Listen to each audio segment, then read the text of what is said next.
Hey there, Wendy here with Jazzydoodledesigns, and today I thought we would color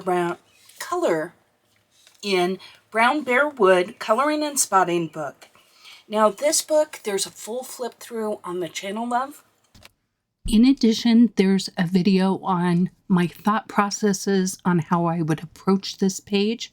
In this video, I will just be doing the color along.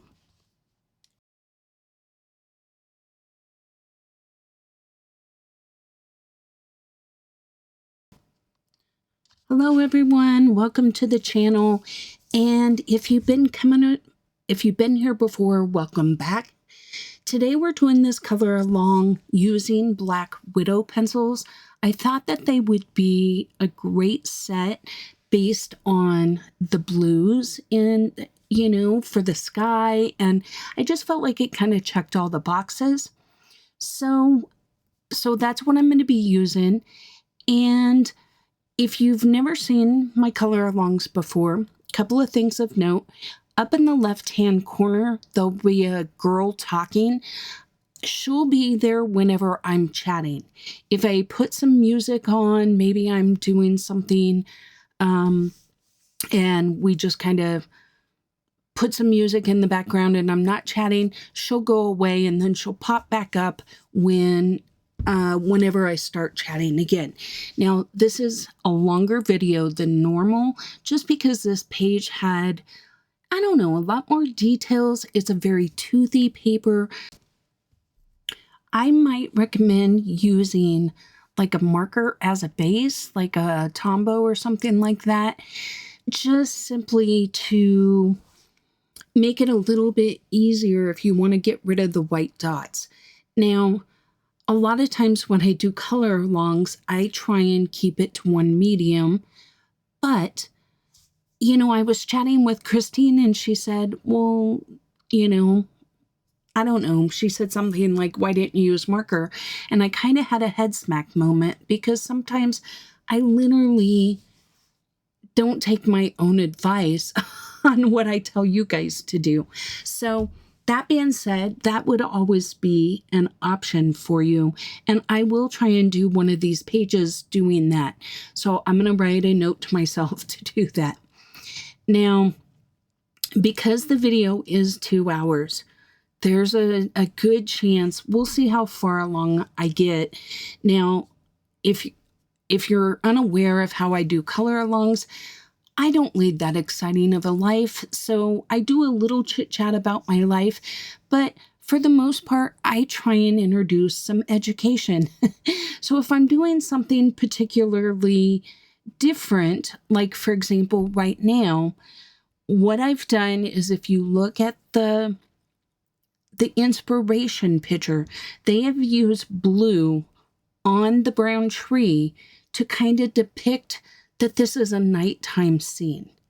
And so what I'm doing here is layering my brown first and then going over it very lightly with this blue-gray color. This dark night is kind of a grayer blue. And I'm going over it very lightly. I'm going to do many layers on this tree, trying to get the overall effect that they've done in the inspiration photo. That's something I would caution you on if you're following along, is don't try and do the tree in 2 layers. This is not the kind of project for that. It's going to take layers, because what you don't want to do is just make your tree completely blue, because then you lose a little bit of the ambiance of the nighttime scene, and it just looks like you have a blue tree, and it might make it kind of stand out in maybe not such a great way. So as I do things like that, if I feel like I have something that I can add to why I'm doing it the way I'm doing it, then I'm going to chime in. But the rest of the time, sometimes I'm just doing straightforward coloring. And so I will pick a topic. And today's I'm going to talk about brown bears.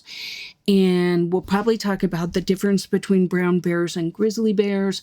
And maybe even talk about Kodiak bears a little bit. And what the differences are. Have I seen those bears in real life?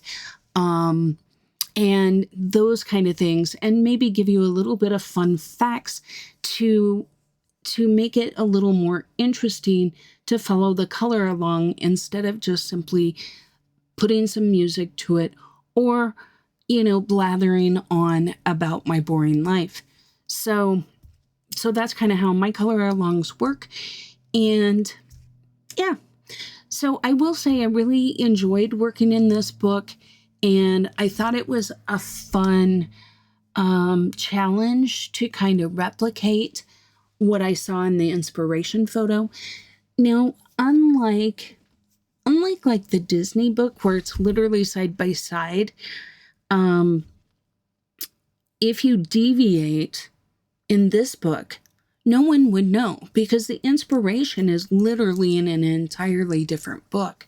So I don't feel like you would have to do that. I think you could approach this just as a regular coloring book.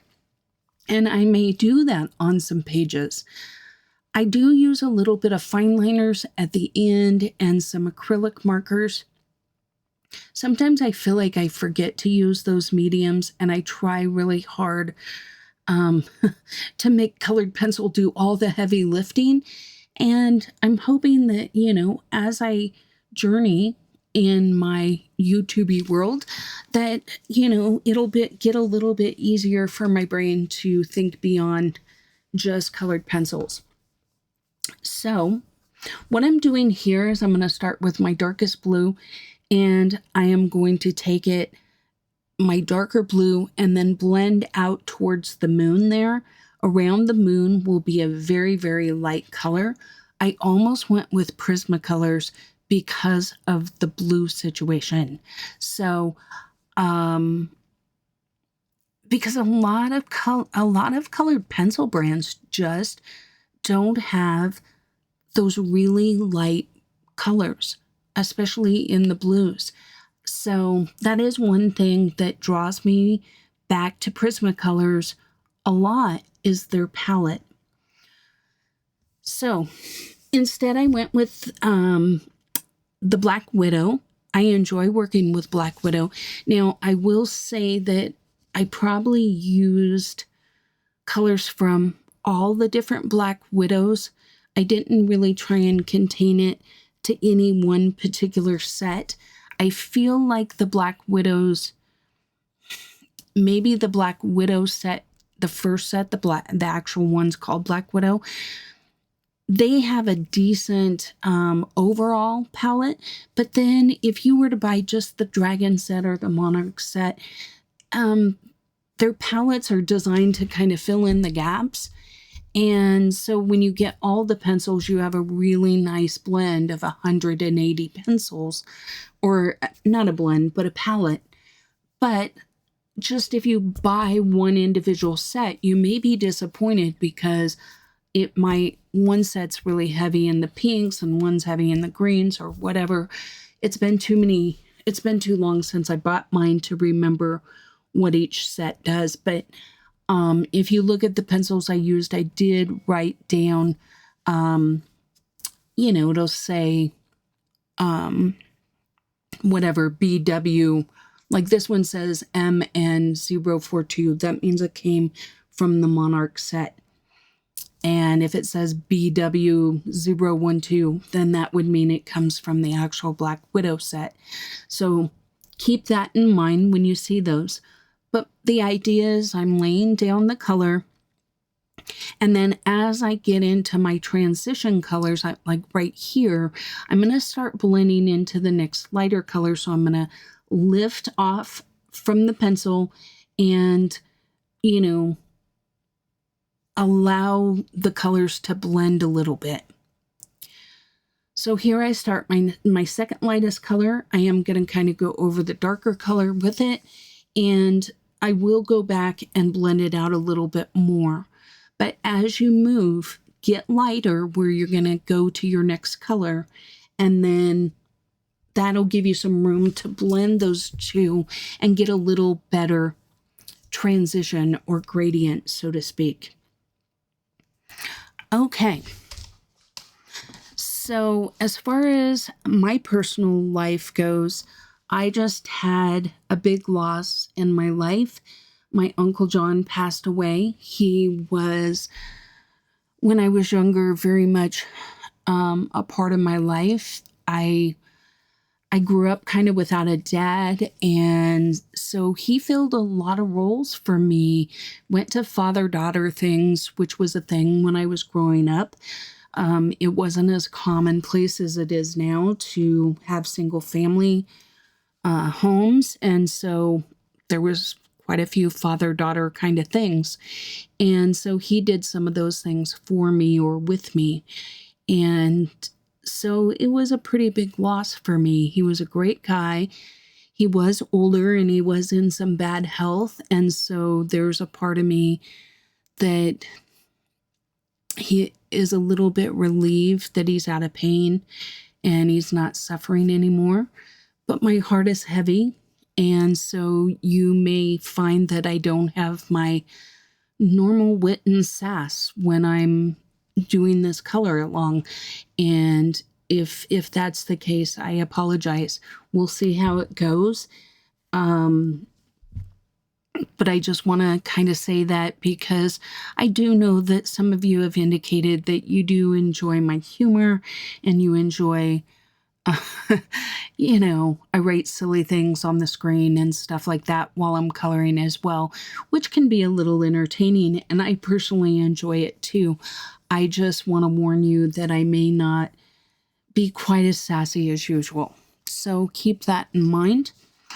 But let's move on from that and let's chat a little bit about brown bears. So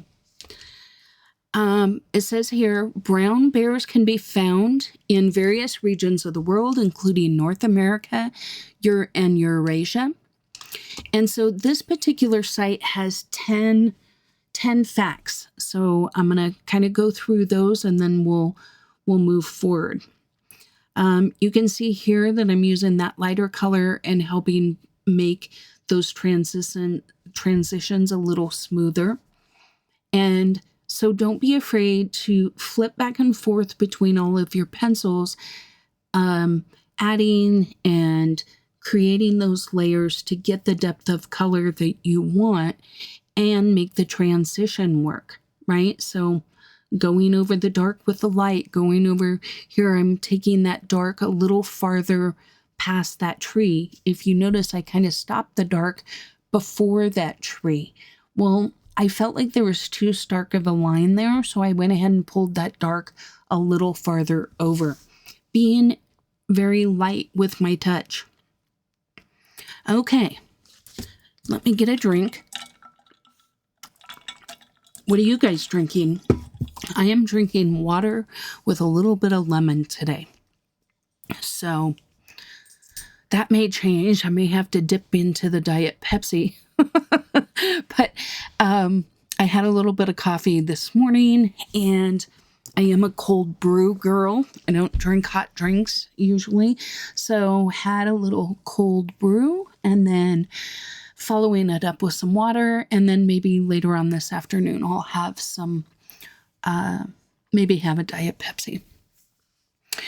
So there are approximately 200,000 brown bears worldwide. They can be found in North America, Asia, and Europe, with the largest population in Russia. There are roughly 30,000 in the United States, most of which are in Alaska, and only 1,500 are in the contiguous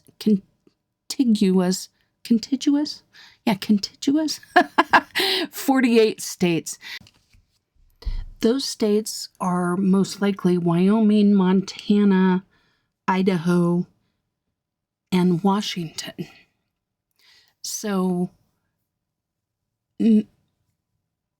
I wouldn't be surprised if there were a few in Colorado, But for the most part, we just have black bears. So we'll talk a little bit about the difference here in a bit.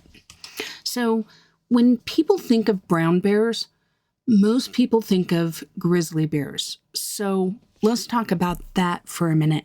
In North America, there are two subspecies of brown bears, grizzly bears and Kodiak bears. And Kodiak bears are only found in Alaska on the Kodiak archipelago. I don't have the word in front of me. Archipelago. Oh my goodness, we're already into pronunciation problems. But anyway, I'm sorry I don't have that word in front of me to even help me out. But it says here the brown bear can reach a weight of between 300 and 1,200 pounds, depending on age, sex, and season. Despite their weight, they cover short distances and can run up to 30 miles an hour. So that, I think, is a misconception that people have, is that they aren't fast. In general, brown bears are loners. And this I didn't know. It said, however, when they need to communicate, such as seeking out a mate, they intentionally twist their feet on the ground when walking in certain areas. Bears do this because they have glands on their feet that secrete chemicals which can be released when they twist their feet on the ground. Now, I didn't know that. Now, see here, I'm doing another layer of that blue. You're going to see me work on this tree several more times. So it's one of those things. Be patient. We'll get there. Here I'm just kind of using this milk color to create the glow. And you want to cast that glow all around the lamp, including on the bedding and the wall and whatnot. So, at birth, bear cubs are blind and naked. Bears have particularly good noses. Their sense of smell enables them to sniff food at a distance of several miles. Brown bears in the wild are mainly active at dusk and at night. And in the wild, brown bears can live between 20 and 30 years of age. However, there was a bear in the Ukraine, and it was a rescued bear called Lady M that was 43 years old when it finally passed away. So she lived a long life there. This is the brown bear is the largest predator still living on the continent of Europe and the second largest in North America. So drop a comment, leave me a comment and let me know what you think the largest predator in North America is. And I'll give you the answer in a bit. Okay, get off of Google. No cheating. I just want you to think about it. And I'll give you a hint. I'm only talking about land predators. So we're not talking about the great whites, and we're not talking about sperm whales and things like that. We're talking about just land mammals. Okay. So let's see. It says there are about 80 subspecies of brown bears, and the majority in North America are known as grizzly bears. Brown bears may be found in hilly and wooded locations around the globe. Regardless of their size, they are not always violent. They hardly ever come into contact with people. So, this article says that the average size and weight is 90 to 150 centimeters tall, weighing 136 to 390 kilograms. So, all right, let me do some conversions. Moment, please. Okay. Now stop laughing at us Americans that use our silly system. It's 3 to 5 feet and 300 to 860 pounds is what they say. And they can range from pale cream to black. And their life expectancy is about 25 years. Now, the brown male bear is known as a boar, and brown bear females are called sows. Brown bear cubs are adorable, and there are usually 2 or 3 infants in a litter of cubs. Some of its well-known subspecies are the grizzly bear and the Kodiak bear, and one of the closest relatives is the polar bear. So, for those of you that wrote polar bear as being the largest predator, you are correct. So, the polar bear is the largest North American predator. Brown bears are among the world's most aesthetically stunning creatures. Few people know that these magnificent creatures are not entirely brown. Brown bears can have black or cream-colored fur, which is a little-known fact. Some of the things that make them intriguing. Number 1, they hibernate in the winter. Brown bears dig burrows for themselves or seek shelter in caves during the winter. Because there isn't much food, they hibernate. In the fall, they eat more to prepare for hibernation by accumulating body fat. They prepare their dens in around September and December and emerge in March to May, depending on the weather and, where they're located. They hibernate to avoid the cold and the lack of food. So they consume virtually nothing, and they save their energy for 4 to 7 months when it's relying on its body fat. An interesting fact about brown bears in Alaska is that they have the remarkable ability to preserve food. They create belly holes. The bigger their bellies, the more food they can store, such as fish or plant roots. I have no idea what that means. That sounds weird to me. I mean, I get that they store food, but what are belly holes? Like, what? They need more facts. Okay, brown bears are thought to be swift runners. They can reach 48 kilometers per hour, 48 to 64 kilometers per hour if necessary, which is the equivalent to about 30 or 40 miles an hour. And that's comparable to a greyhound. A human being cannot outrun a bear, so don't do that. They can also swim. They're excellent swimmers. A 5-kilometer wide river or gulf is not a significant stumbling block for them. Polar bears are considered to be even better swimmers. So don't try and get away by swimming. Brown bears can eat anything from plant insects to mammals. Although they consume various insects, moths are the most popular. Grizzlies spend up to 14 hours a day turning over boulders and swallowing over 40,000 moths. Now that I didn't know and is wild. I know black bears eat a ton of berries, but brown bears, I think, eat a lot of fish too. Brown bears are sometimes mistaken for ferocious carnivores, but they're actually omnivores. Their diet is similar to that of other mammals. Plants and roots make up a large part of their diet. Deer, fish, small creatures, berries, nuts, honey, and plants are all on their menu. However, fish such as salmon is their favorite food, and they enjoy the fat from the fish. This fat allows them to hibernate for long periods. They're known to consume up to 90 pounds of food every day. That is a crazy amount of food. Brown bears lose their teeth as they age, making it more challenging to acquire animals and forcing them to rely more on plants.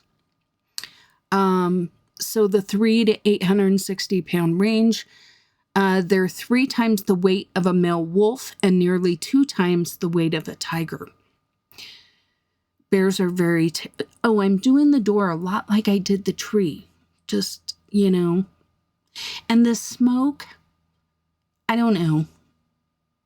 I don't know that I pulled off the smoke. I think I was going to add some flecks of white in it with the paint pen at the end. And then I didn't. So, clubfoot bears are envious of their territory. A single adult bear can secure an area of up to 400 square kilometers, and they live in the same den throughout their entire lifetime. Only if their den gets destroyed do they replace it. Otherwise, they live their entire life in the exact location.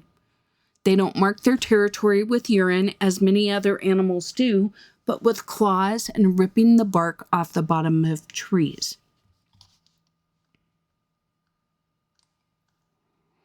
Brown bears can climb trees, and quite easily, especially the smaller ones, because the larger ones have trouble with the tree limbs being able to hold them. It's not that they can't climb them, it's just, when you weigh 800 pounds, there isn't a lot of tree branches that are going to hold you.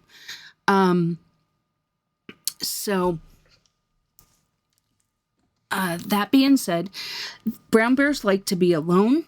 When they feel like communicating with other bears, like I said, they twist their feet on the ground. We talked about that. Talked about them being night creatures. They have an excellent sense of smell. They can scent food from several miles away or several kilometers away. So if you're camping in bear country and a bear smells your food, he'll come around to find it. This is something even with black bears, and it's something like if you were to go to Yellowstone National Park, they are extremely,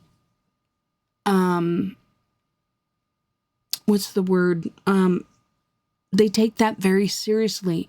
You have to store your food away because they have such a great sense of smell. And because tourists are around there so much, and we as human beings are idiots, a lot of these bears have acquired a taste for human food. And so they can be aggressive in their means of trying to get it, even to the point of ripping off like a car door and learning how to get into like houses and stuff. So that's super crazy. All right, so let's talk about the differences between Kodiak bears and grizzly bears.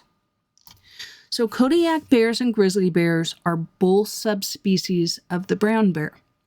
So you can think of that as like poodles. There's toy poodles, and then there's the standard poodle, and then there's teacup poodles, and they're all different, right? But they're all poodles. So think of it like that.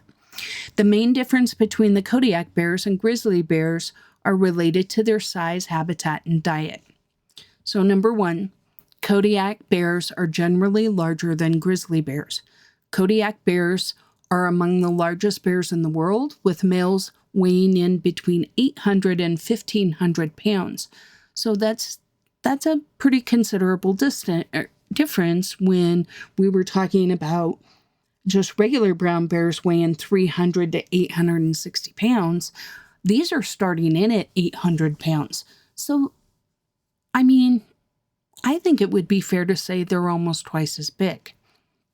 And standing up 10 feet tall when on their hind legs, which is crazy. Like literally with all four on the ground, they're like 4.5 feet tall. Imagine standing eye to eye, essentially, with a bear like that. No.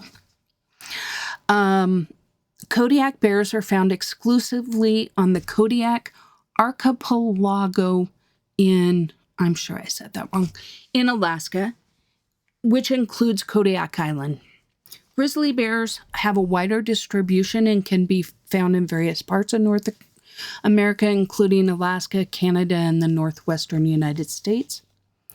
They're both omnivores and have similar diets, which include berries, nuts, grasses, roots, insects, fish, and small mammals. Lost my place. But the Kodiak bears obviously require more food and have access to different food sources. The subs,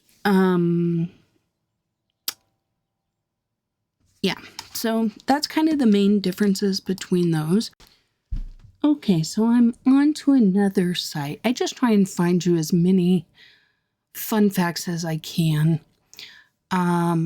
So Canada has quite a few brown bears, especially in British Columbia, Alberta, Yukon, and the Northwest Territories. And then, like I mentioned, Alaska, Idaho, Wyoming, Washington, and Montana. I saw grizzly bear up at Yellowstone National Park. And I will talk a little bit more on that in a minute.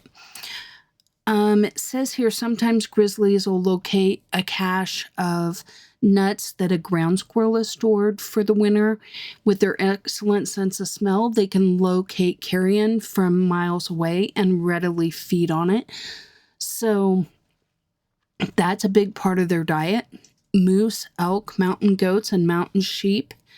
And especially, I hate to say it, but the babies are pretty susceptible because spring is when bears come out of hibernation and they're hungry, and spring is when the babies are born. Now, I don't know if you know this, but things like deer, and I think elk too, but I won't swear to it, the babies are born without a sense of, they don't emit a smell. So unlike like deer as an adult that has its own, we all smell to, like body odor or whatever. Newborn deer and stuff don't. And so a lot of times the mom will leave them while they go get food. And that's God's way, or however you want to think of that, of protecting the animals, is by not giving them a scent so predators can't find them. Anyway, back to our article.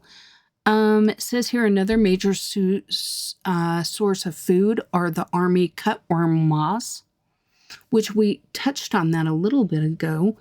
During the summer months in the Yellowstone area, these moths congregate on subalpine plants located above timberline at above 10,000 feet. And so in the early morning, the moths drink nectar, and then during the day, they cluster on the surrounding rocks. Grizzlies from all around climb to these high elevations to consume 10,000 to 20,000 of these moths a day. At times like this, when food is abundant, numerous grizzlies will congregate and feed together. But once the food source is depleted, grizzlies will go their separate ways in search of other food. So that's kind of interesting. Kodiak bears rarely rely on the same kind of food as grizzlies because they live in coastal areas and it's an area that's rich with salmon. The salmon are the main support or food source for them. As far as their facial features, brown bears have a concave or dish-shaped face. Their paws are black or brownish in color with wrinkled skin on the pad. Now, probably the biggest discerning factor between black bears and brown bears are their distinctive humps. They have like a hump in their shoulder region, which is a massive muscle which enables them to dig and use their paws as like a striking force, like with each other. And that's probably the biggest. Grizzly bears tend to be a little larger than black bears too, but generally speaking, you don't know if you're seeing a young grizzly or, a full-grown black bear unless you look at the hump. Their claws are long and curved and range in color from yellow to brown. In rare cases, grizzlies have been observed with white claws, and they use these to dig up roots and bulbs of plants. As far as their tracks, the toes fall close together and nearly in a straight line in a brown bear track. The toe pads are generally touching each other with the smallest toe on the inside of the track. Impressions from the foreclaws are usually found far in front of the toes because the claws are twice as long as the toe pads. So the front tracks of brown bears measure about 6 to 8 inches long, including the heel, and 7 to 9 inches wide. Their back feet tracks measure 12 to 16 inches long and 8 to 10.5 inches wide. So pull out your ruler for a second, or think about a piece of paper. You got an 8.5 by 11 piece of paper. That's about the size of their claws, like their footprints. That is insane. Oh my goodness. Grizzlies range in color from white, blonde, black, and brown, and every shade thereof. The tips of the fur are lighter in color, giving them a grizzly effect. They can weigh 150 to 200 pounds at the end of their first year of life, and they reach sexual maturity between 4 and 5 years and are considered full grown by 8 to 10 years. So that's kind of crazy. Any questions about what's going on the page? I think it's pretty straightforward. I just use that leather color there in the center because I want to depict the shadowy regions, and then they've got that little lamp, right, that's giving off light, and so that's what I'm trying to depict here. Okay, let's see. Females range 270 pounds to 770 pounds. Males are 330 to 1150 pounds. The heavier a female is, the better her chances are of having cubs. The heavier a male is, the better chance he has of successfully breeding with a female. Males are 1.2 to 2.2 times as heavy as females.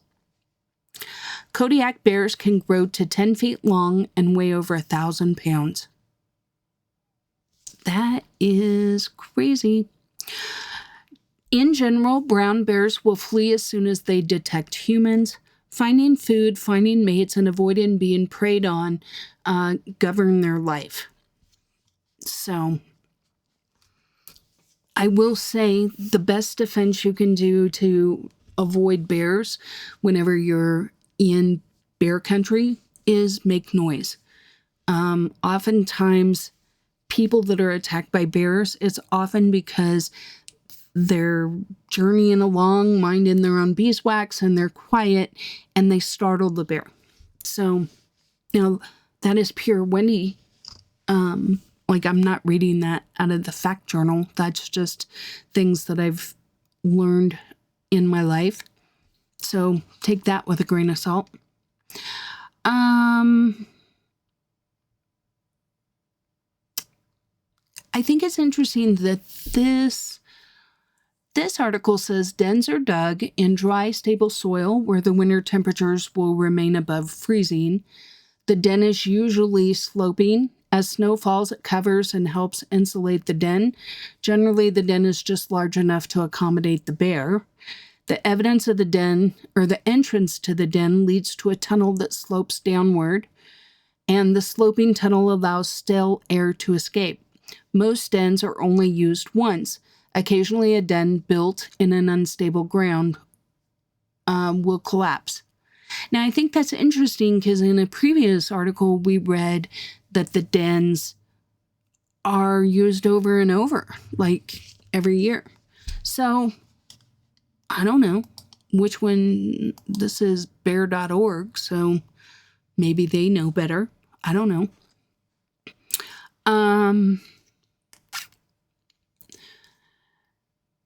In captivity, Kodiak bears can become even heavier than in the wild. The largest known Kodiak bear lived at the Dakota Zoo in Bismarck, North Dakota.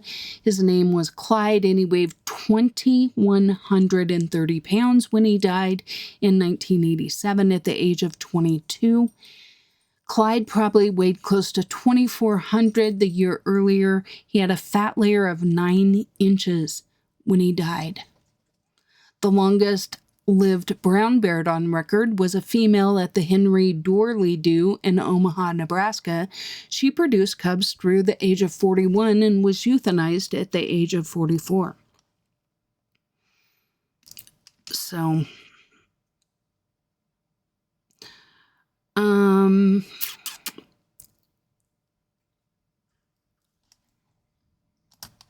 we just talked about that. Do grizzlies live in Minnesota? It says no, not anymore, although they may have lived within 50 miles of Ely 5,000 to 8,000 years ago. So it says in the last 5,000 years, forests reclaimed much of Minnesota's prairie and pushed the grizzly bears to the western edge of Minnesota. So that's kind of interesting. 5 subpopulations remain in Wyoming, Montana, Idaho, and Washington. They're difficult to survey, but population numbers are thought to be around 600 in the Yellowstone National Park, 500 in Montana Rockies, 50 in the Selkirk Mountains of northern Idaho and northeastern Washington, and 30 to 40 in the Cabinet Yaak areas of northern Idaho and western Montana. Probably less than a dozen grizzlies live in the North Cascade Mountains of Washington. So there's that. All right, so let's chat a little bit about black bears. Okay, so probably the biggest misconception is that black bears are black and that brown bears are brown. As we've discussed earlier, brown bears can vary in color. And despite the name grizzly, they're not all grizzled, meaning, having the lighter ends of their hair. So some grizzly bears might be almost completely blonde, or they could have a reddish blonde, light brown, dark brown, or even black. And they don't have to have the tipped hair. So, like I said before, probably the shoulder is the biggest telltale sign. Because you can't even really go by body size, because an adult black bear can weigh 200 to 300 pounds, but a female grizzly bear might weigh that too. So, you need to be looking at other things. So we talked about the shoulder hump, which is pretty identifiable in a profile or looking straight on. A lot of them, you can see it over their head. But the facial profile is also another indicator. Grizzlies typically have like a concave. They call it a dish shape, but I just think it means that their nose kind of curves a little bit. Whereas a black bear, like from their forehead to their nose, is like one plane, right? It's, I think they call it a Roman nose in people, where it's just like a straight shot. Generally, a grizzly's muzzle is broader and a little more predominant, and their eyes appear closer together and a little deeper set. Black bears look more like, they say, dog-like and have a flatter or shorter fur. Grizzlies often have longer and fuzzier looking faces. As far as the ear shape, grizzly bears generally have smaller and more rounded ears, and they're a little bit more fluffy, so they're not as well defined. So, I will tell you this. When you look at a bear, the smaller their ears look, the bigger the bear is. So if you look at a bear and is like at a distance and their head looks proportionately like it's got relatively big ears, it's generally a smaller bear. But if you're looking at the bear and his ears look pretty small, he's generally a bigger bear. Now, the front claws are longer on grizzly bears, and hopefully you will never have to experience that in real life. But grizzly bears have gently curved, light-colored 2 to 4 inch long claws because they're designed to dig up those roots and to dig their den. And the claws of an adult grizzly can be longer than a person's finger. So think about that for a minute. That's insane. Black bears have shorter, more sharply curved dark claws that are usually less than 2 inches long, so maybe half the size of your finger, because they're more adapted for climbing trees and tearing into rotten logs for insects. That's kind of a big thing in the area where we camp and stuff. There's bears, and you see a lot of trees like that dug up. Grizzly bear tracks are more square, whereas, like if you take a straight edge, all the toes would be above the line, whereas black bears kind of curve around that line. I don't know if that makes sense. Okay. So why would you want to know the difference? So probably the main thing would be is if you're in an area where both are there and you come across a bear, they most likely will react differently. So brown bears tend to be more aggressive and less likely to back down in a fight. And kind of the rule of thumb I've always been taught is if you were to come across a grizzly and they attacked you, you should play dead, because then the bear will think that you're not being aggressive and will leave. With black bears, that's not the case. You want to fight with everything you have, and you want to aim for like their nose, their eyes, that kind of thing. So that's kind of what I have been taught. Once again, please do your own research. I am not giving bear advice. But I have grown up around, black bears my whole life. Okay, so let's talk a little bit about folklore. According to this article, no other animal has so excited the human imagination as bears. So they're found in literature, folk songs, mythology, children's stories, and cartoons. They do caricatures like teddy bears and Smokey the bear, on forest. Only you can prevent forest fires. I don't know if you're old enough to remember that, but dominant themes of our folklore are the fear of the unknown and man against nature, and they've been portrayed as villains. And, it really doesn't separate the different types of bears, right? So the black bear, like in folklore.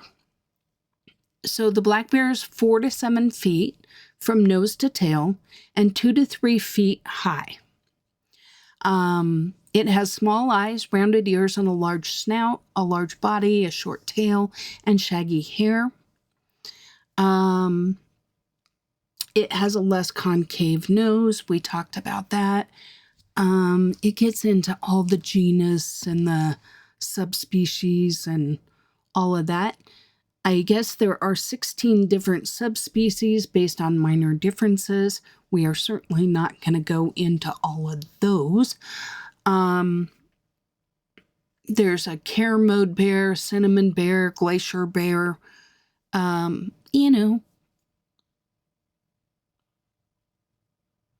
I don't think that we need to really chat about that. So it says the American black bear is only found in North America.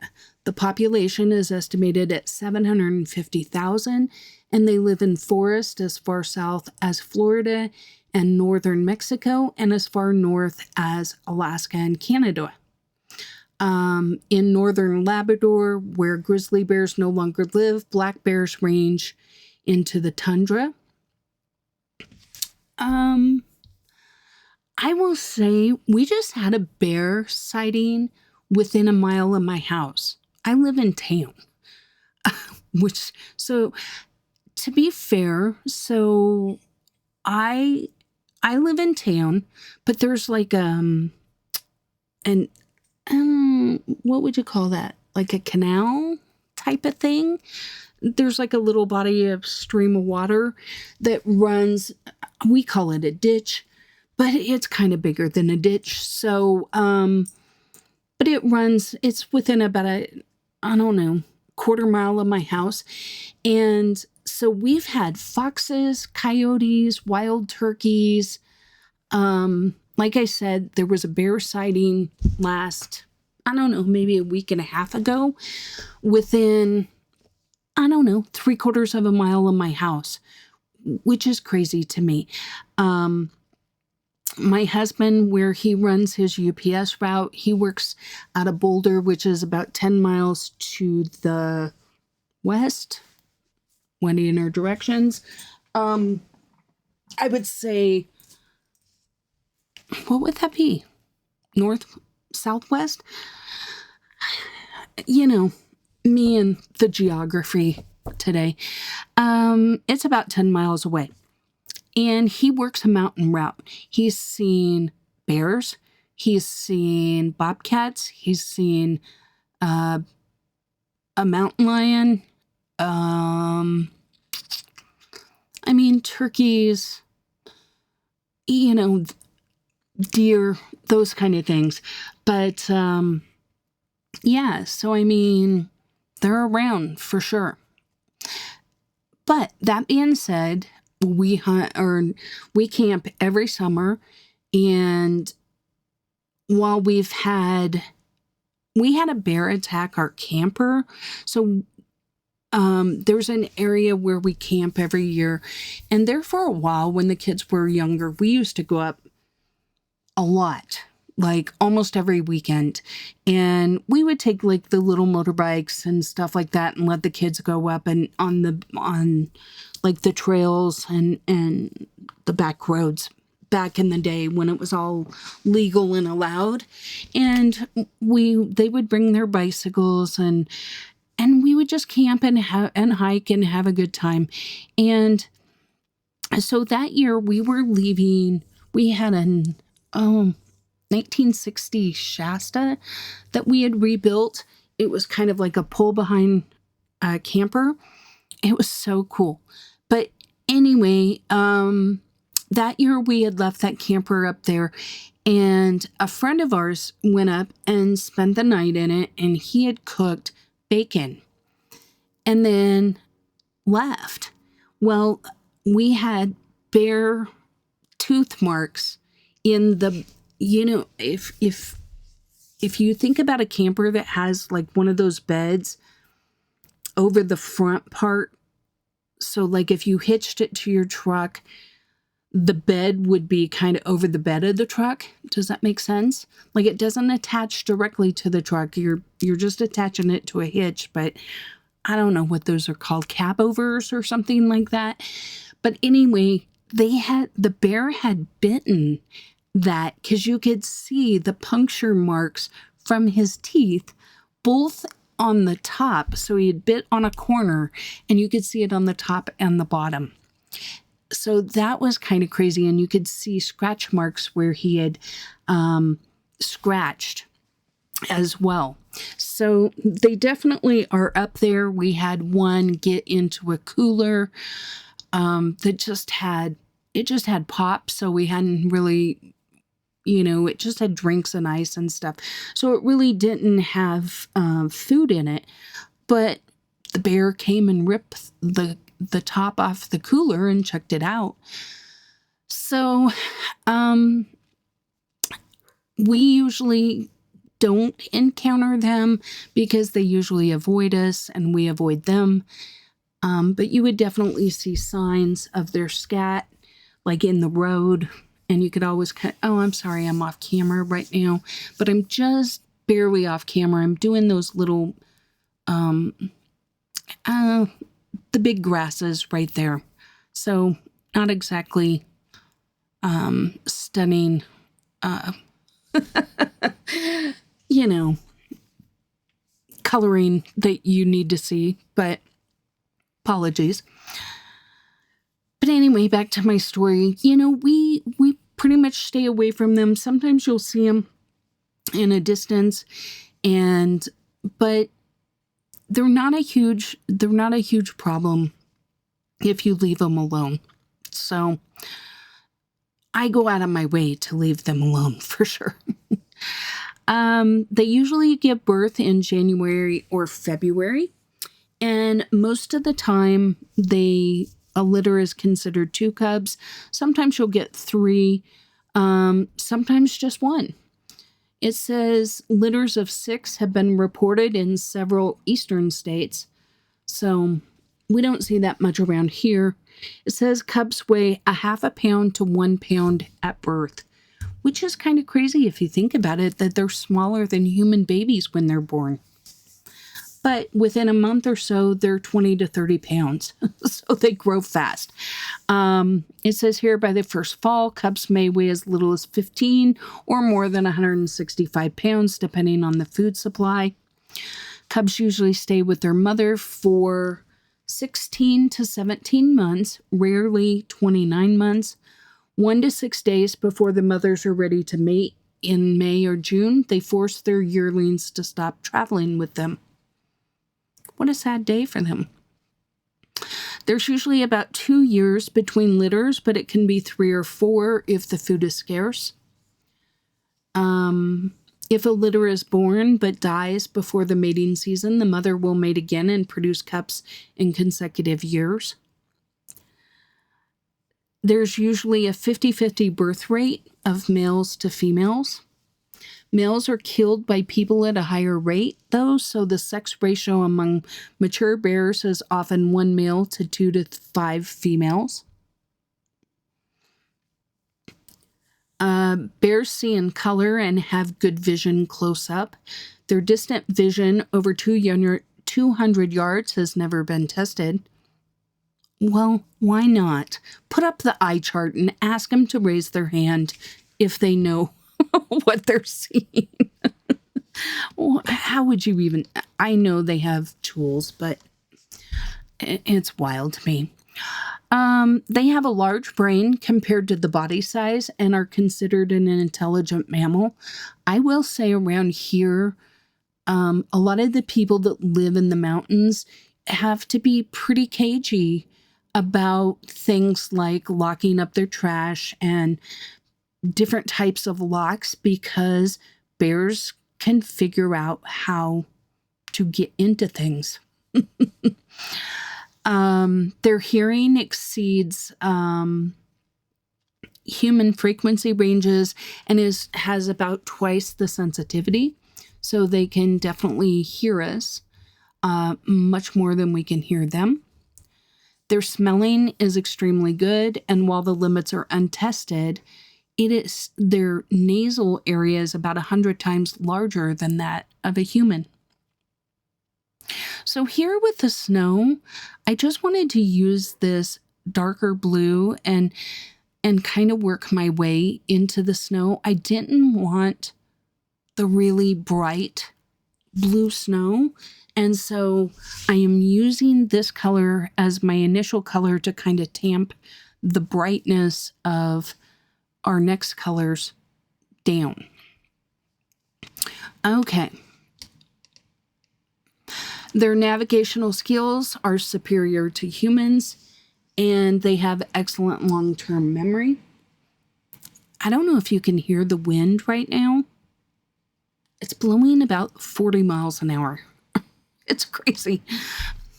They're usually quiet. In movies, they often dub in sound that is not really what they sound like. They tend to clack their teeth when they're frightened, and they use a resonant human-like voice to express a range of emotions from pleasure to fear. They don't feel threatened by growling. Does not threaten by growling, except for in the movies.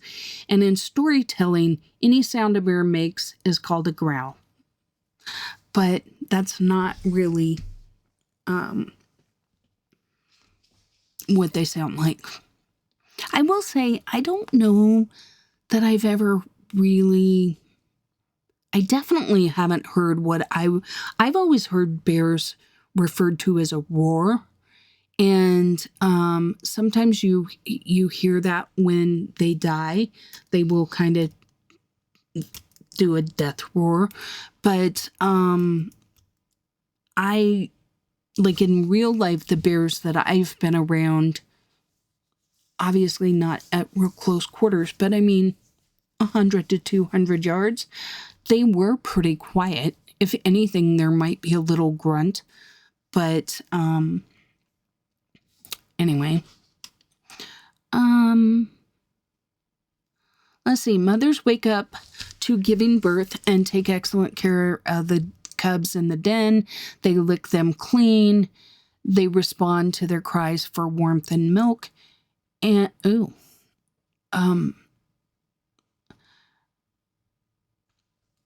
and they keep the den clean. We'll just leave it at that. They live about 20 to 40 years if they're not killed. In Minnesota, black bears live less than 6 to 18 months because they typically die from starvation, predation, falls from trees, or other accidental causes. Very few adult black bears die of natural causes except in national parks. Nearly all adult bears die from human-related causes. A few are killed by vehicles. Most are shot. The average age which bears are shot in Minnesota is 2 for males and 3 for females. Their ideal habitat is a large forest with many different kinds of fruits. And here, once again, I'm just layering these colors to kind of get what I'm looking for, bringing them out ever slowly into the middle there.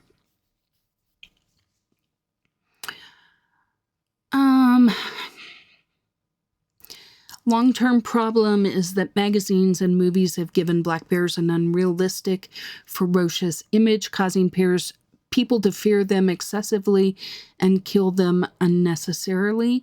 And there are a lot of misconceptions. The most common is that they are likely to attack people in defense of cubs. Says they're highly unlikely to do this. Black bear researchers often capture screaming cubs in the presence of bluff-charging mothers with no attacks. Defense of cubs is a grizzly bear trait. About 70% of human deaths from grizzly bears are from mothers defending their cubs, but black bear mothers have not been known to kill anyone in defense of their cubs. So that's kind of an interesting fact. The full moon in January is sometimes called the bear moon because black bear cubs are generally born in January. All bears continue to hibernate in February. The newborn cubs continue to grow as their mother bears care for them. In March, hibernation continues. The sex hormone of adult black bears begin to rise. In April, as the snow melts and bears leave their dens, adult males leave their dens first, while the mother and cubs are the last to leave. Food is very scarce. Adult males begin to roam, and other bears remain kind of sluggish. They eat pussy willows and aspen catskins, and all bears lose weight at this time of year. In May, the green plants start to grow, and the sluggishness kind of ends. Cubs taste what their mother eat, but they don't swallow much of it. They just really rely mainly on their mother's milk. And mother bears that are nursing will continue to lose weight, while other bears will start to gain weight. So here I'm lightly going over kind of the center in the skinnier portions of the snow, and then leaving gaps of white in the bigger areas. In July, the cherries, blueberries, service berries, and wild sarsaparilla berries and raspberries ripen, and bears start to gain weight. In August, some of the other berries like dogwood, plums, hawthorn berries, and hazelnuts ripen, and bears continue to gain weight. In September, the acorns ripen, and berries and hazelnuts become scarce. Where acorns are abundant, bears feed and fatten on them. Other bears begin losing weight, and cubs stop nursing, and they become a little sluggish again. In October, most bears have entered their den, and the cubs born last winter will share their den with their mom. In November, their hibernation will deepen, and their heart rate will slow to about 8 beats per minute, and breath only comes about every 45 seconds. Eggs that are fertilized in late spring or early summer implant in the uterus and begin to develop. So that's kind of interesting. And in December, cubs will sleep through their first birthday without celebrating. No cake for them.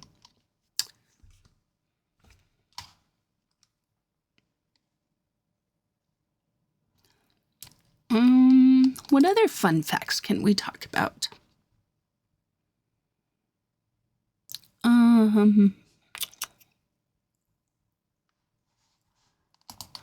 Let's see. Kind of talked about a lot of these other things. All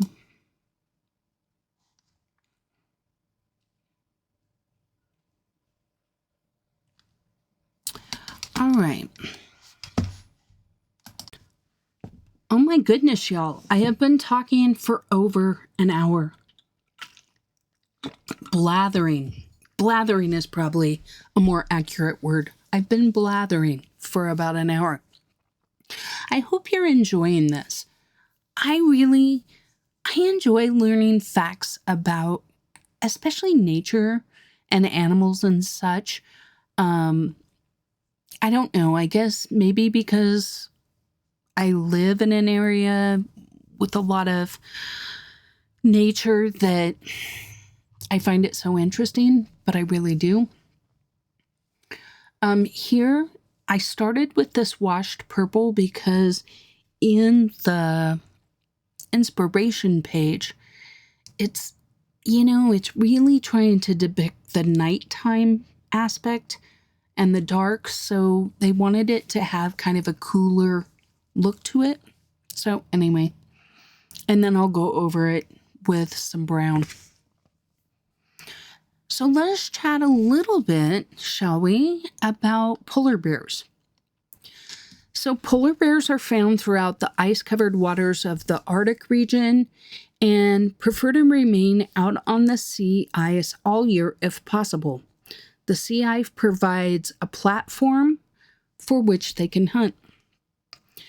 As the ice retreats, the polar bears travel with the ice flows and continue to hunt seals.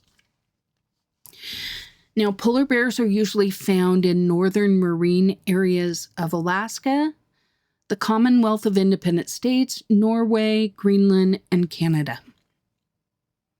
I have only seen polar bears at the San Diego Zoo, so that is something, someday I'd like to go to Canada and I'd like to go to Alaska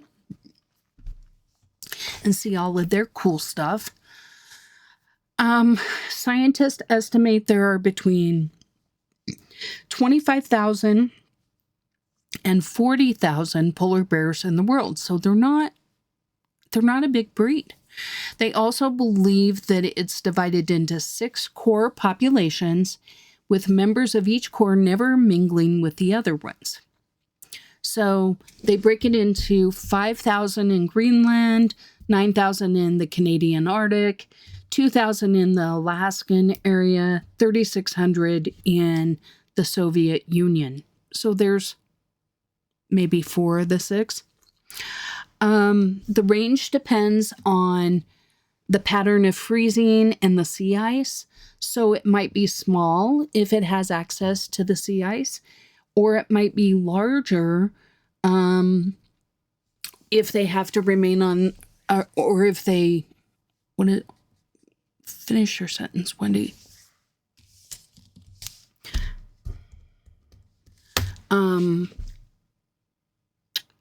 Says a polar bear learns the seasonal pattern of movements as a cub during the 2 years it remains with its mother.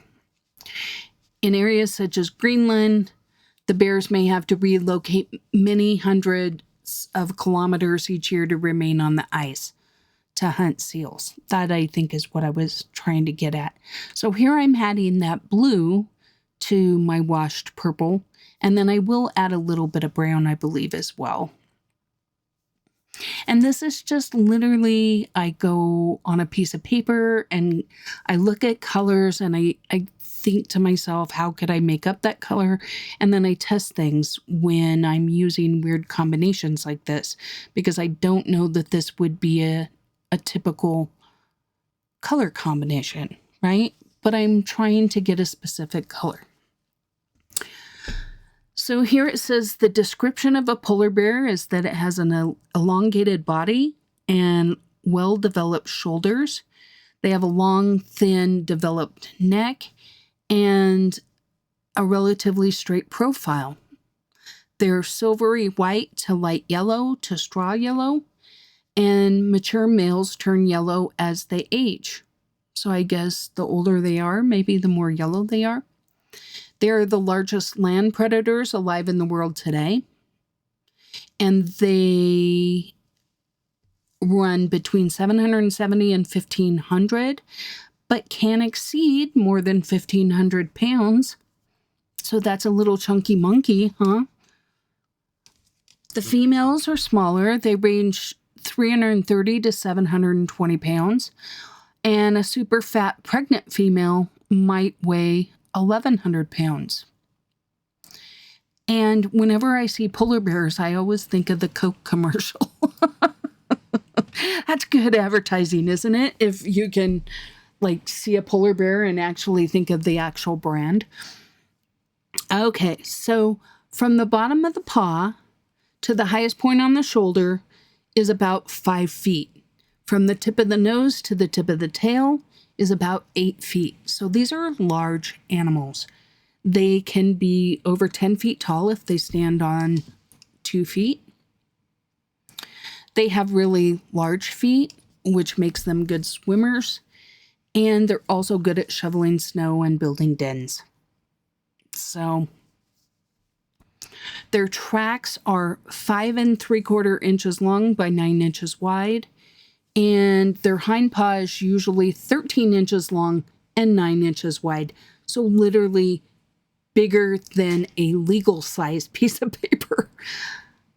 I would literally pee my pants if I saw a track that big anywhere near me. Have y'all ever seen the show Alone? Or I think it's Alone, where they send them to Alaska and you have to stay there by yourself. First of all, that alone would kill me. I spend a fair amount of time alone, but I still need some socialization, even if it's through the internet. I would not do well alone. My husband could probably do that show, especially in his earlier. Can I talk? In his earlier years, he's very self-reliant. He is very good at figuring stuff out. He's he can make stuff, if that makes sense. So he can take a small engine and figure out how to make it work. He can look at something and figure out how to, or if he's missing something. For example, on our boat, we have, they're called downriggers, and I don't want to get into the whole schematics of it, but the bottom line is the mount that we have on the boat doesn't fit the mount for the electric downrigger that we were given. So he literally created one, like manufactured it himself, which I find crazy because my brain just doesn't work that way. And that's why he and I are a good team, because the things that I do well, he doesn't do well, and the things he does well, I don't do well. So if we can just acknowledge that and let the other person do their thing, we do pretty well. It's when we get out of our lanes that things get a little interesting. You know what I'm talking about. If you've been married for more than 20 years, you know what I'm saying. There are just times when it's like, you know, he'll come in the kitchen and try and tell me like how to cook. And I'm like, do you want to do it? Like, feel free, take over for me. And he's like, nah, I just want to stand here and tell you, make sure to stir that, or turn up the heat, or turn down the heat, or add more salt, or whatever nonsense he wants to spew. And of course, I do the same thing. I go out and he's, you know, fixing the car, and I'm spouting off my helpful hints of, well, did you try this, honey? Sounding like an idiot, I'm sure. But, you know, it's what we do. It's what we do. Okay, so back to stuff people care about. Polar bears have small fur-covered ears with very sensitive hearing, and it's covered with fur to protect against the cold. And when the bear dives underwater, the ear canals close. I want some of those. Do I dive underwater? Not usually, but I still want those.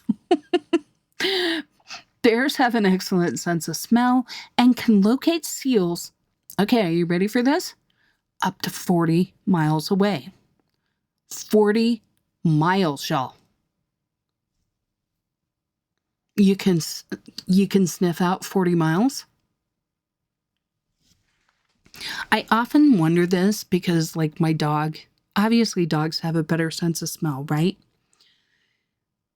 If you've ever went camping and you're like on day 2 of no shower and you're just like in the sun and you're just like, how does my dog put up with this? Like, I can't put up with this. So how is the dog handling this? The poor little critters sometimes, right? Or like, they don't leave the house when you have teenage boys. If you've ever had a teenage boy, you know what I'm talking about. They go through the hormonal stage where their feet smell like something died in their shoes. Like, those of you that have never raised boys, just consider yourself lucky. I adore my boys. I think they're the best thing that ever happened to me. But they're 20 months apart. And let me tell you, when they both were doing the hormonal changing with the stinky feet and, you know, just stinky boy smell, it was a lot. We created a special place on the porch for the shoes. Okay. See, this is why I gotta have stories about polar bears, because people are like, Wendy, who cares? All right. Hunting. Polar bears utilize 2 different kinds of hunting. The first is the stalk, and the second is the still hunt. During a stalk, the polar bear picks up the scent of the seal and tactfully moves closer to the seal. It might be at a breathing hole or a snow layer, or it might even be on the ice. And it will slowly creep towards the prey and not alert it that it's being hunted. A still hunt is when the polar bear is located an active breathing hole the seal is using, and then the bear will lie in wait next to the hole for up to 50 minutes, waiting for that time when the seal pops its head up out of the water for a breath, and then it lunges headfirst into the hole to grab the seal. So they vocalize in response to their emotions. So if they're agitated, they chuff. Funny story. I once did it was kind of like a card exchange, only we put together like things that were common to the region that you lived in, and we did like a little exchange with people from other areas. And the lady that I got was from Ireland, and she sent me something saying she was chuffed that she got me. And I was really hurt because I was like, oh, like, and you felt comfortable enough telling me how angry you were to get me, not knowing that, I guess, in that part of the world, chuffed means like delighted or pleased or happy or whatever. So, I was very happy when she clarified that. And I can't even remember how we brought it up, because I remember I was like, oh, I'm sorry, you're so chuffed. She was laughing at me like, no, you idiot. Like, I'm not like huffing and puffing mad. I'm like chuffed. So, okay, Wendy, you are so rambling. I think it's because I'm a little tired. So, apologies. And I've been talking for like an hour and a half, which is crazy. Okay, so if they're angry, they will hiss or do a rumbling growl. If they're aroused, they will roar. If they're contented, they will purr. To display respect, they'll be silent. If they're hurt, they will bellow/roar. If they're uneasy, they will hiss or do the rumbling growl.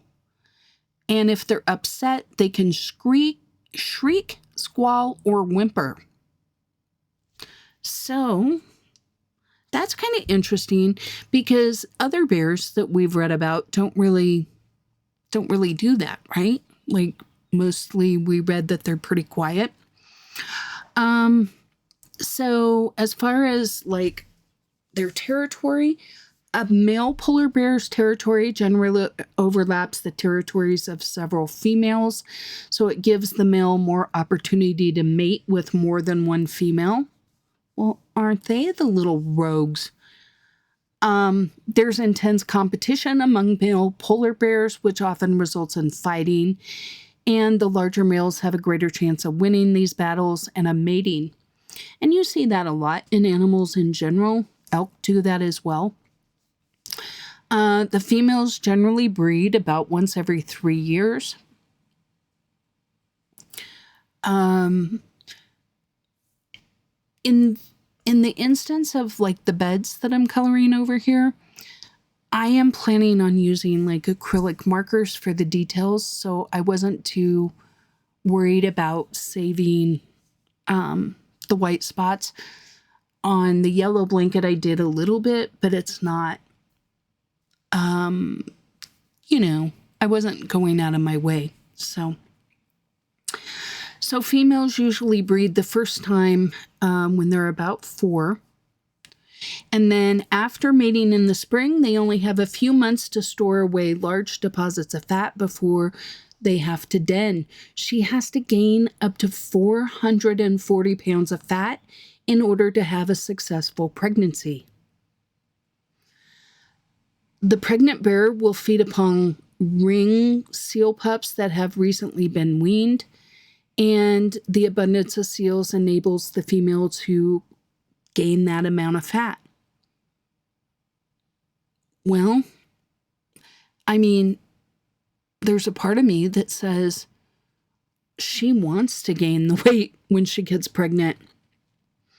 I don't know that we want to, but, maybe we get our ability from the bears. 440 pounds. That's wild. Okay. In late October, the pregnant bear will come ashore and walk from snowbank to snowbank until she finds an appropriate place to build her den. They're usually single chambers, slightly elevated so warmer air remains with the female and her cubs. The den's usually about 6.5 feet by 5 feet in size and 3 feet in height. And the entrance are long and narrow, about 2 feet in diameter. And occasionally, sometimes they'll build a 2 or 3 room complex. 2/3 of all of the births result in twins. Single cubs account for about 20 to 30% of twins, and triplets occur, but in most cases, one of the cubs doesn't survive. So that's kind of a bummer. They're born in late November through early January and weigh about a pound, pound and a half, and their eyes are closed at birth. During the first couple of months, they have an unsteady walk. After the age of 50 days, their canine teeth start growing in, and when they leave the den, they're about 25 to 30 pounds. They will leave the den for short periods of time and start to acclimate to the cold temperatures as they play, chase, roll around, and fight in the snow. Moms are quite attentive and groom and touch the cubs with their muzzle a lot. So they learn a lot just simply by watching, and occasionally if a cub becomes too rowdy, the mother will cuff it and vocalize, and they will learn to remain quiet. Yearlings and 2-year-old cubs hunt approximately 4 to 7% of the time, with the mother spending about 35% of her time hunting. They have few natural enemies except for humans and the human impact on their habitat. However, walruses definitely pose a problem to polar bears. Polar bears and adult walruses are rivals, and occasionally come in contact while feeding on whale carcasses or in the process of killing seals. And on land, the polar bear has the edge over the walrus, but if they're in the water, the walrus has the edge.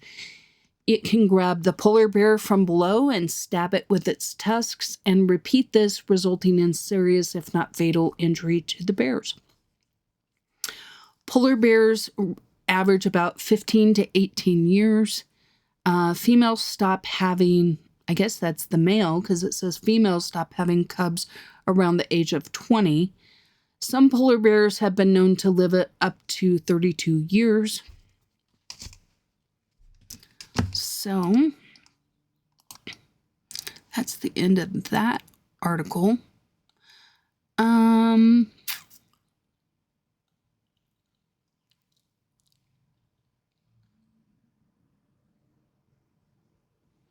So this is an interesting article. So on their way to Hudson Bay, some local bears came to coexist with his dogs. They both wanted to play, and so in the fall, when the bears passed through, the local bears became his allies, and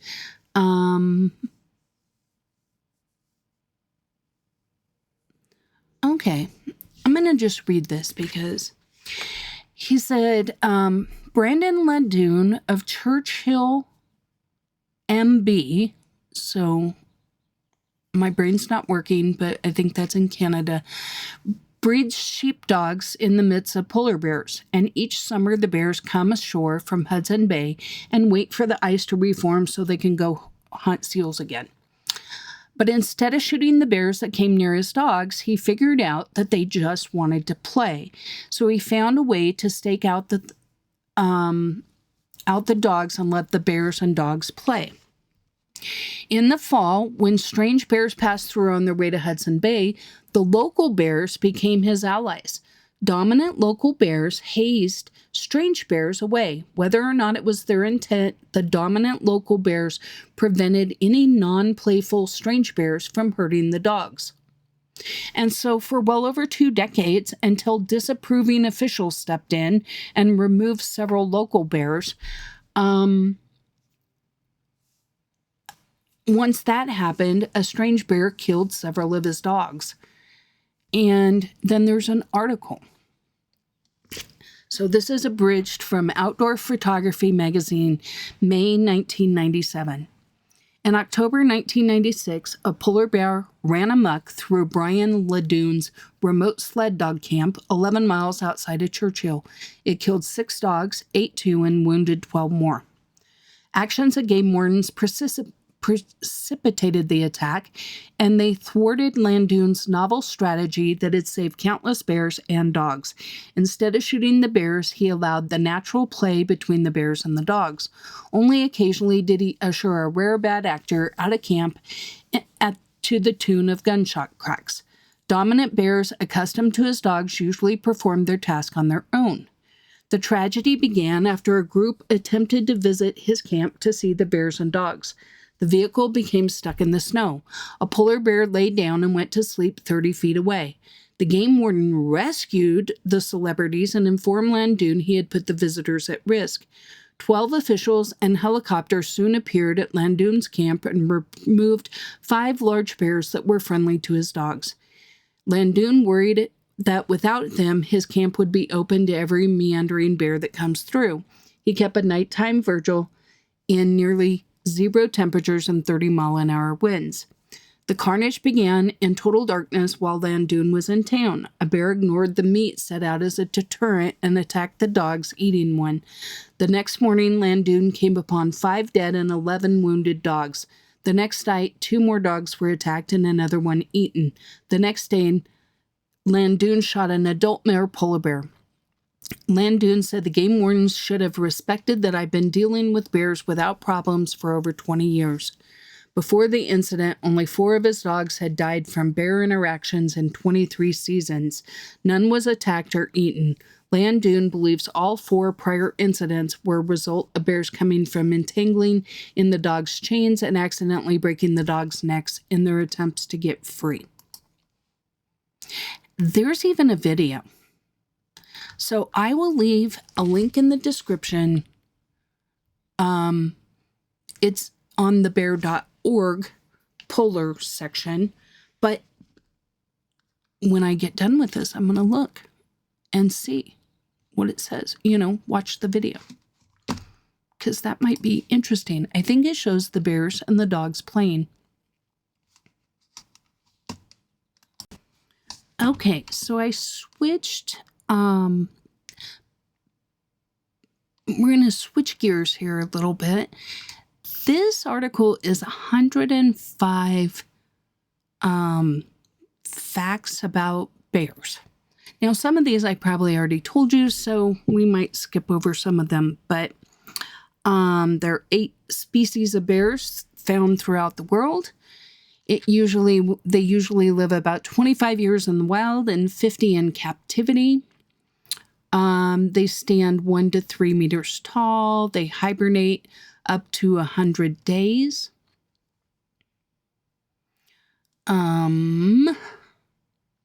Talked about them being omnivores. Okay, bears have unique nose prints. Similar to how humans have unique fingerprints, bears have nose prints. The patterns and the ridges are unique to each individual and make it reliable for identification. So it's kind of useful when you monitor and study bears. So that's kind of interesting. Bears engage in self-medication by eating certain plants or mineral-rich soil or rocks to help their digestion. They are often revered as spiritual beings and play prominent roles in folklore and mythology. The bear symbolizes strength, wisdom, and connection to the natural world in many indigenous belief systems. Some bears have false eye spots. Some bear species, such as the speckled bear and the sloth bear, have distinctive markings around their eyes that resemble false eye spots. And it works as a form of camouflage or mimicry that can confuse predators and make their enemies think that they're watching them and help deter attacks. By nature, they're playful.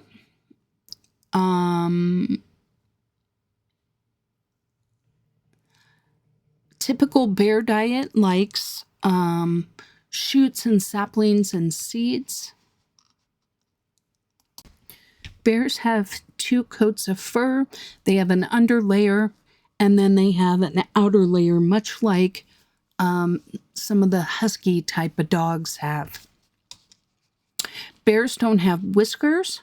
Some animals like cats and dogs use their whiskers as sense organs, but bears don't have whiskers.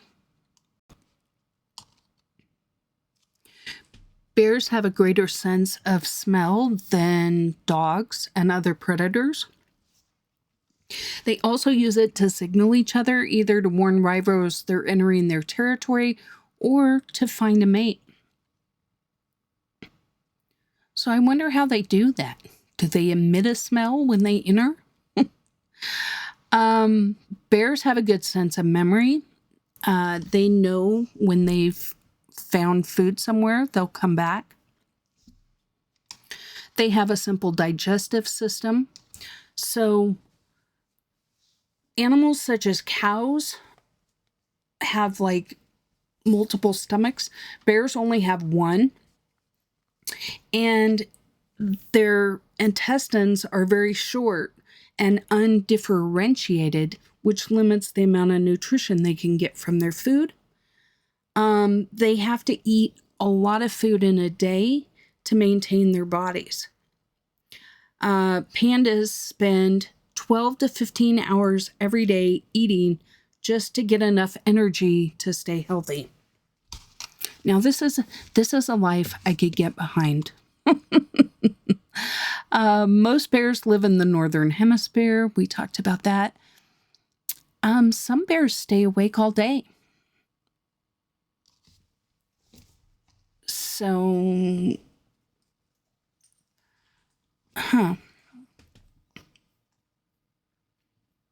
of all the bear species, the brown bear and the American black bear are the morning people. Though they may still hunt at night, all other bear species are nocturnal, though there are still cases where they look for food in the day. So it talks about how bears aren't social animals. So I think the exception we just talked about would be the polar bears, because they talked about how they were a social animal. But in general, most bears live alone. The exception is when mama bear has babies, and then she tolerates her cubs until they grow into adults, and then they kick them out. So they use a variety of sounds for communications. Clicking, grunting are signs of a friendly bear. And in contrast, huffing, moaning, shuffling indicate discomfort or an agitated bear. Popping sounds usually indicate a show of warning, while bellows, growls, and roars are a sign of aggression. So, we don't want to hear clicking or roaring. Bear cubs make unique sounds of their own, and bear cubs hum when they're comfortable, such as when they're nursing from their mother. So that's interesting. Bears show dominance through baring their teeth as well as extending their necks, and they submit through lowering their heads while walking sideways or sitting down. Bears mark their territory with bite marks and claws.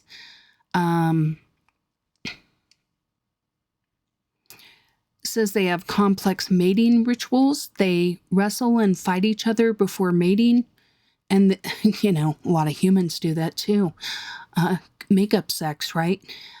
Scientists have discovered that the mating rituals between male and females actually cause the latter to ovulate, which makes these bear fights necessary to breed.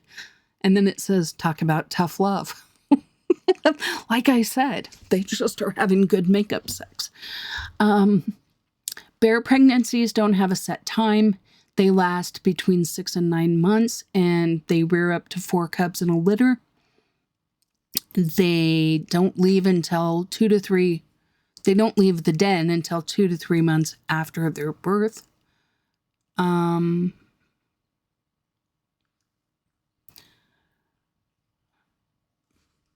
Let's see. Bears don't have real predators. They often suffer from a variety of parasitic infections. So they're in worms, ticks, lice, fleas. Polar bears are a little less vulnerable because, it's cold. Nobody wants to go up there, even the predator or even the parasites. Bears can sometimes suffer from canine diseases such as distemper, and canine hepatitis. So that's interesting. A brown bear's color depends on the place where it lives. So brown bears in India will have more reddish tint to their fur lined with silver tips, whereas Chinese bears have a distinctive color around their necks, spreading down their chest and over the shoulders, while in North America, brown bears have fur that shifts from dark brown to cream or yellow. Probably to blend in with nature in general. Hey, we're cooking right along. Look how much we've gotten done on the page. The one thing I will tell you why I'm thinking of it is I did go over this entire page with a combination of blending pencils. I was trying out the Luminance blender pencil, which I liked. I just, the Caran d'Ache one I'm always such a fan of. Not as big a fan as the Prismacolor one. And I did try an alcohol colorless blender, and I didn't like the effects I was getting. So is that because of the paper or the fact that it was the Black Widows? I don't know. But I did like the Luminance colorless blender. I would probably rank it number 2 right now behind the Caran d'Ache. So bears have been known to use tools such as rocks, and they scratch themselves with rocks and break things open. Well, here it says, brown bears are sometimes surprisingly social. Bears may be antisocial, but during salmon season's the exception because there are so many. They'll gather at the river, and because there's so much food source, they're okay with it. And, isn't that how we all are too? If there's lots of food on the table, we're all happy, right? But when we all start to really struggle, it's when we get a little cranky and don't want to share. Brown bears are more violent than other bears generally. Brown bears' mating season is in the spring. They're in folk tales. Finland's national animal is the brown bear, while the coat of arms of the Spanish capital of Madrid features a bear. The Swiss city of Bern. In the United States, Montana and Canada's official state animal is the brown bear.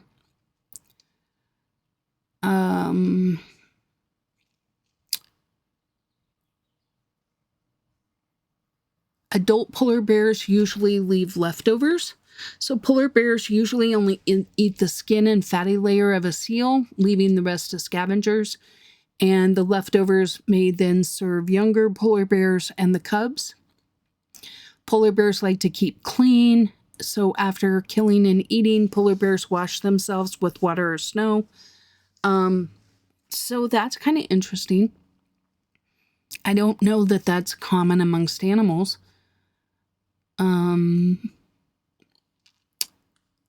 There are no polar bears in the Antarctica.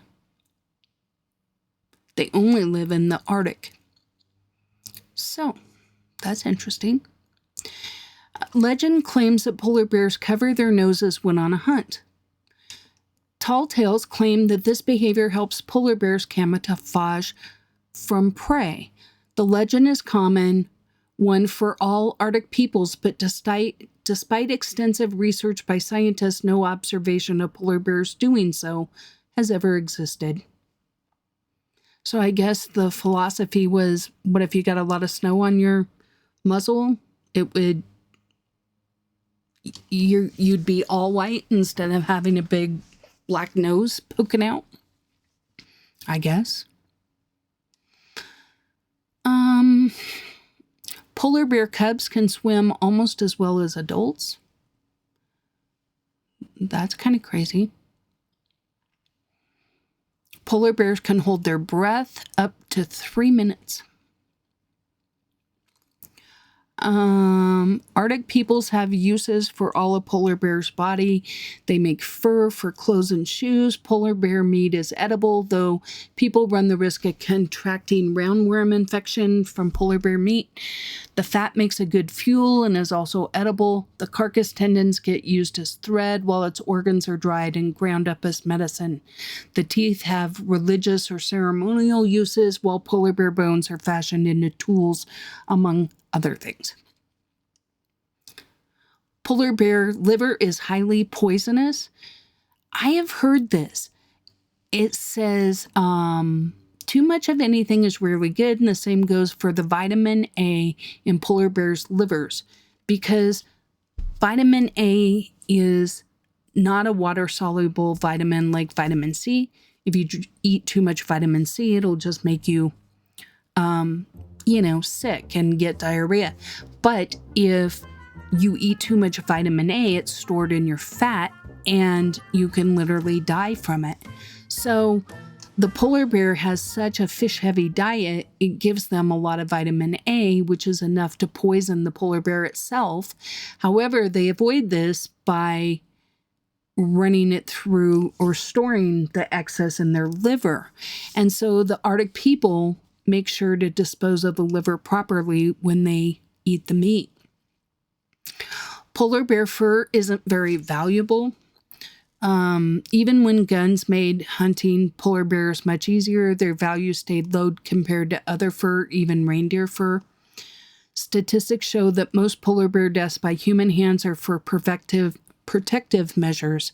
Hunters usually only kill polar bears to keep them away from their home and livelihood.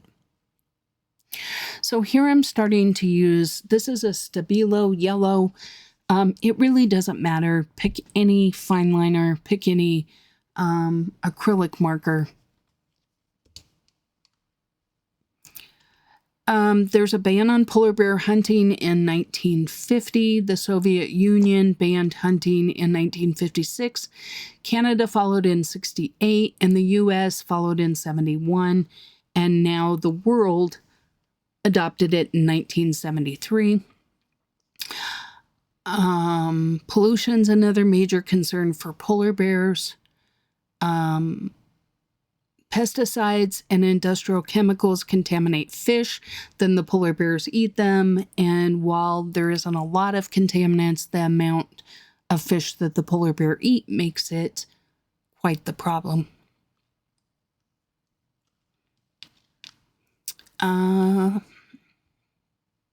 Asian black bears have longer claws on their forelegs than on their legs, on their back legs.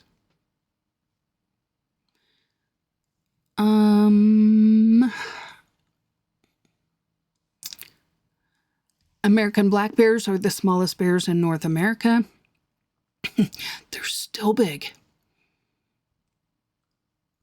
The original teddy bear was an American black bear. And the former U.S. President Teddy Roosevelt found a black bear that was tied to a tree. The president refused to shoot the bear, which inspired entrepreneur Morris Mitchum to introduce the brand Teddy Bear. Winnie the Pooh was inspired by American black bear. The color might have you thinking otherwise, but Pooh draws inspiration from the American black bear. A.A. Milne came up with the character when his son named a teddy bear after Winnipeg. the female American black bear kept at the London Zoo. So, Winnie the Pooh. Smokey the Bear is usually depicted as an American black bear, and he was the mascot of the United States Forest Service. I talked about him. Only you can prevent forest fires. Those were big commercials on all the time as a kid, like on PBS and stuff like that. Well, maybe not on PBS, but like on mainstream TV. And, you know, he talked about putting your fire out and being responsible. American black bear meat is often eaten. Sport hunters are also known to eat the meat, which they describe as savory and similar to pork. It is kind of fatty. I've had bear meat. It's good. I mean, I've eaten a lot of different kinds of meats, and I'm pretty open. So,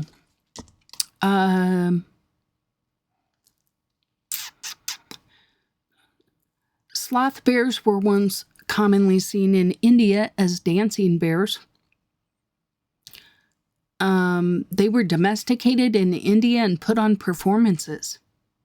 However, the government made it illegal in 1972, and it took decades for the practice to cease, with the last dancing bear only being freed in 2009.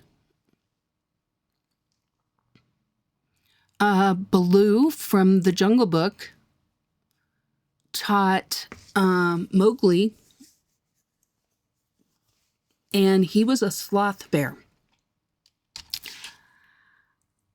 Okay. Bear attacks are actually rare. In fact, only 3 people die from bear attacks in Canada and the US every year. Compare that to 15 people that die from dog attacks per year. So, that's interesting. And humans actually provoke many bear attacks, usually when hunting or camping, and often in self-defense, but also because we are dumb and we try to feed them. So, okay, so I'm all done chatting about bears. I hope that you found this interesting and informative. I hope you enjoyed the color along. I like how this color along turned out.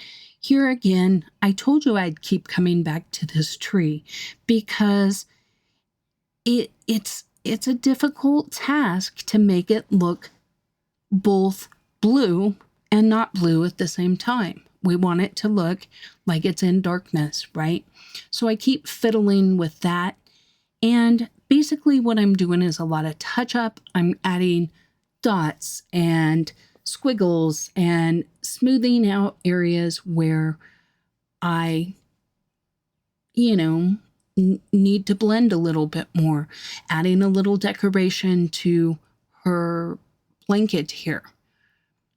Now, I could have went over the quilt on her lap and maybe tidied up the edges a little bit, but to me, the fine liner is very distinctive in relation to vibrancy on the page. So I want to minimize that and not overdo it to where things don't look off, right? I like white highlights, but I think sometimes you can do too many. And so I would say go with caution and do what you like. I think it's Coloring with K, but I could be wrong. There's one of my favorite, I follow different other colorists on YouTube, and I can't remember if it's her off the top of my head, but one of them uses a lot of like glitter type of stuff in their pages, and I always think it looks so fantastic. And in my pages, I hardly ever add it, and it's not because I don't like it. I think it's because I don't feel comfortable using it. And a lot of my pages, if you do them all just with colored pencil and then you add like a metallic, it really pops off the page. And sometimes you really want that, and sometimes you don't. So that is something that, I think a lot has to do with personal preference.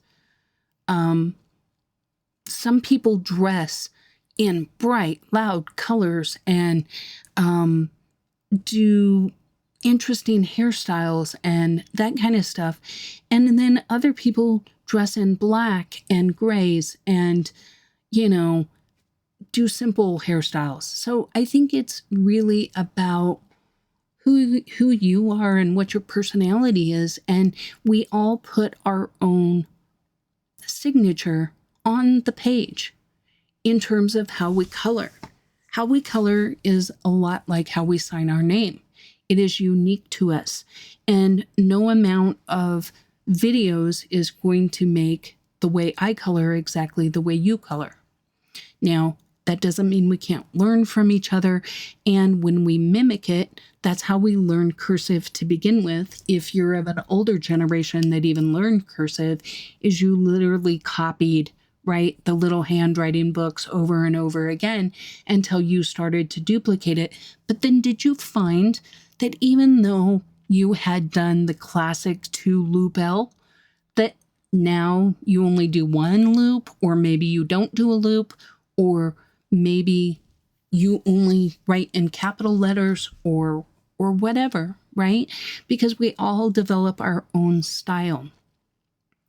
You guys have seen my handwriting, and, it is unique to me. And I think coloring is much the same. But there's a lot you could do on a page like this. We could make our moon like shiny. We could add a lot more depth and shadows to this page. But overall, I really like how it turned out.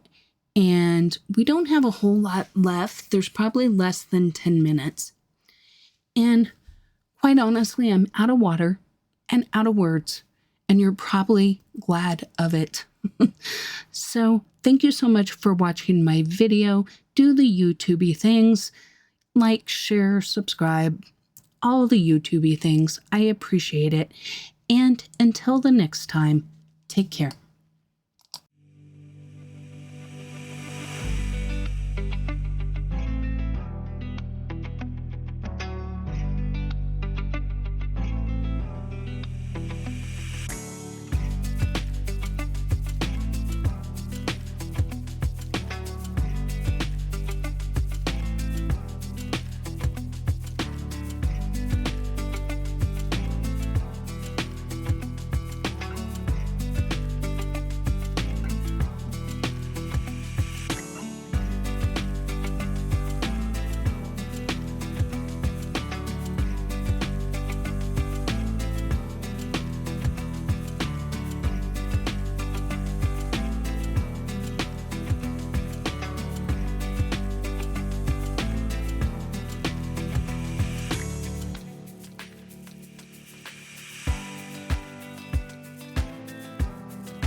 Thank you for watching another video from Jazzydoodledesigns. If you enjoy adult coloring content, please consider subscribing. You can now find me on Instagram and Facebook as well.